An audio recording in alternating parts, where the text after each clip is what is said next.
আপনারা সবাই কেমন আছেন? আশা করি সবাই ভালো আছেন। আমিও ভালো আছি। আসলে আপনাদের সঙ্গে শেয়ার করতে চাই, এজন্যই করি। আমার জীবনের অনেক করুণ একটা কাহিনী, যা সিনেমা নাটককেও হার মানাবে। আমরা 2 বোন ছিলাম। আমাদের বাবা ছিলেন না। আমার মা খুবই অসুস্থ ছিলেন।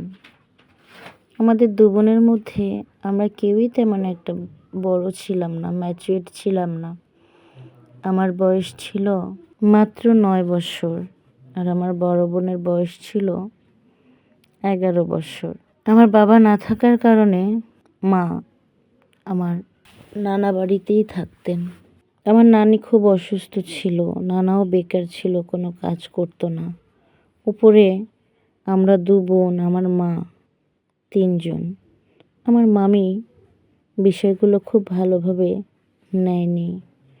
আমাদের খাওয়া থাকায় অনেক খরচা হয়ে যেত তাদের। এটা নিয়ে মামার সাথে প্রতিনিয়তই আমার মামির ঝগড়াঝাটি হতো। মামা মামির মধ্যে প্রচণ্ড শৃঙ্খেট হওয়ার পর এক পর্যায়ে গায়ে হাত তোলাতুলিও করতেন তারা। এরকম দৃশ্য দেখে আমার মা সিদ্ধান্ত নিল যে সে ওখানে আর থাকবে না, নিজেই কিছু করার চেষ্টা করবে। এটা মার জন্য তেমন একটা সহজ কাজ ছিল না, কারণ আমার মা কখনো শহরে যায়নি, আর কোনো কাজকামও সে কখনোই করেন নাই।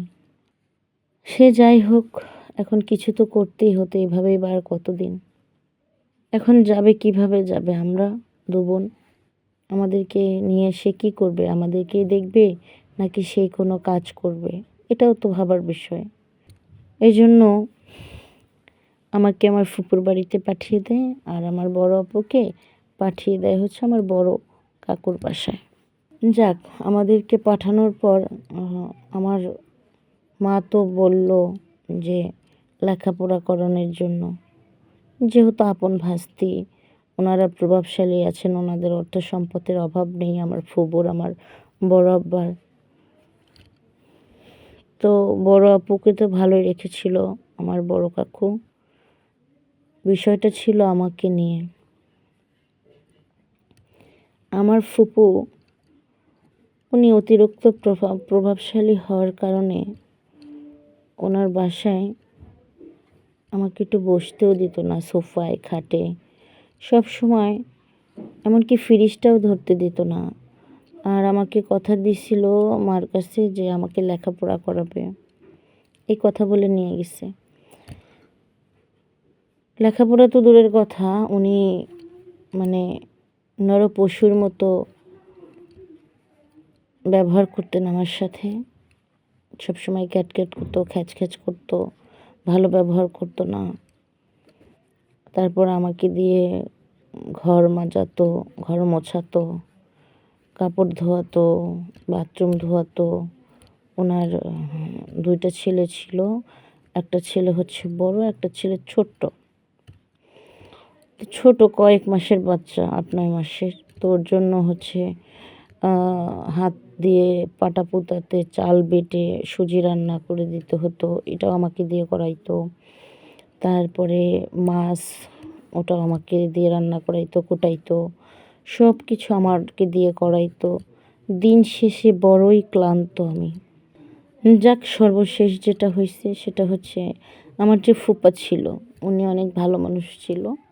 উনি আমাকে উনি অনেক রাত্রে আসতো বাসায়, এসে কী করতো, ওনার জন্য যে টেবিলে খাবার রাখা থাকতো, আমাকে ভালো মন্দ কিছুই খেতে দিত না।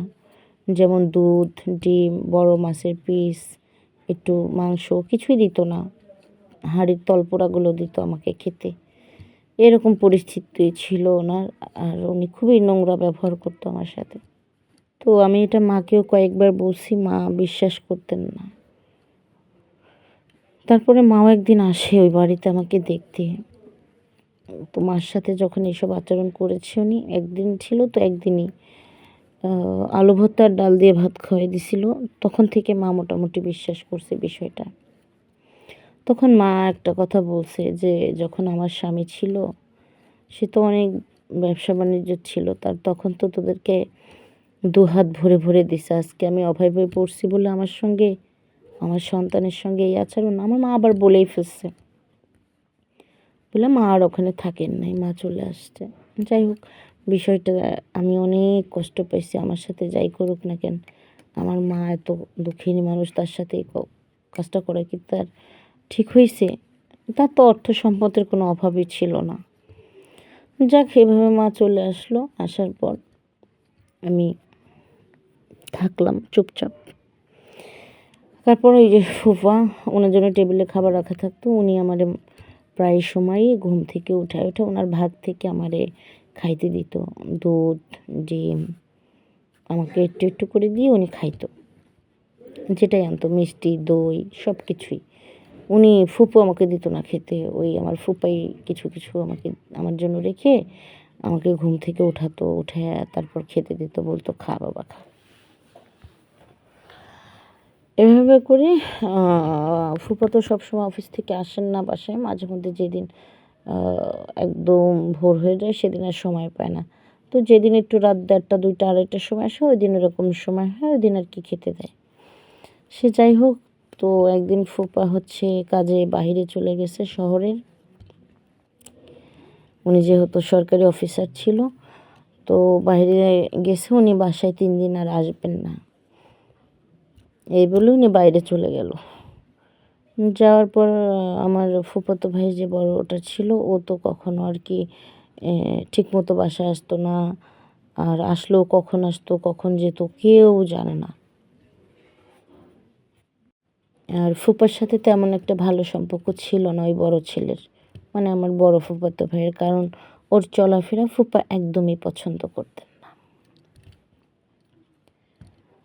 তো সেদিন রাতেও ও, ফুপা চলে যাওয়ার পর ও বাড়িতে আসলো, অনেক নেশাগ্রস্ত ছিল। বাড়িতে আসার পর ফুপু তো রুমে চলে গেলে উনি আর ওঠেনি না, তো বাড়ির ভিতরে ঢুকছে। ঢুইকা ও এমন অবস্থায় বাড়ির মধ্যে ঢুকলো, ঢুইকা একদম গেট থেকেই আমার মুখটা চেপে ধরছে, ধরে ওখানেই আমাকে পুরো, মানে আমি যে লড়বো চড়বো এরকম কোনো অপশন রাখে নাই।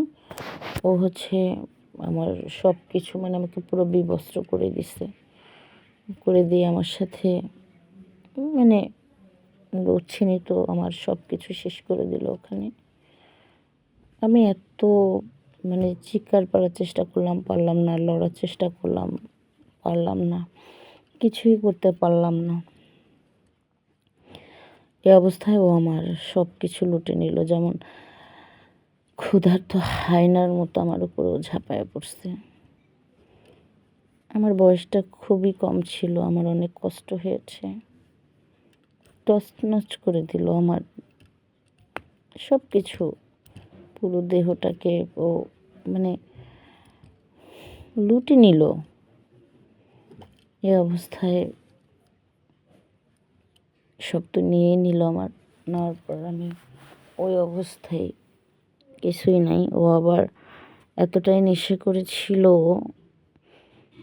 ও ওখানে আমার সাথে এসব করার পরে ওখানেই ও লোটায় পড়ছে।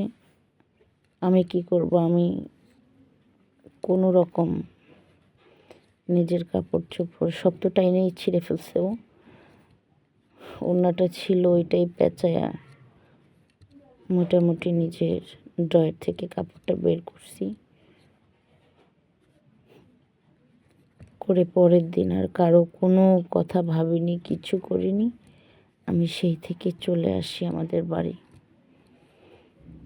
বাড়ি চলে আসার পর সব কিছু বলে দেই নানার কাছে।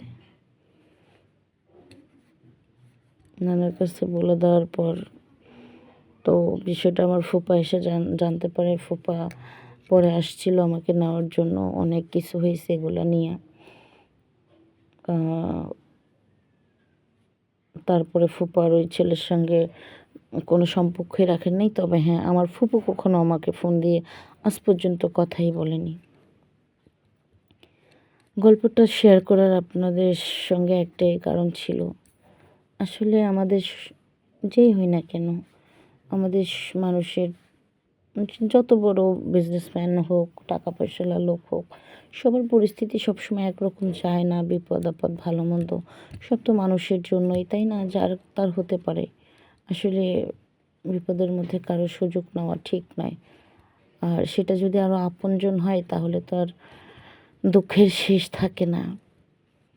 সর্বোপরি যত কষ্টই হোক না কেন, আমি মনে করি যে কারো মেয়ে সন্তান আসলে যত আপনজনই হোক কারো কাছে দিতে নেই। কেউ মায়ের মতো আর কি আগলিয়ে রাখবে না। এই জন্য গল্পটা আপনাদের সঙ্গে শেয়ার করলাম। সবাই ভালো থাকবেন। আসসালামু আলাইকুম।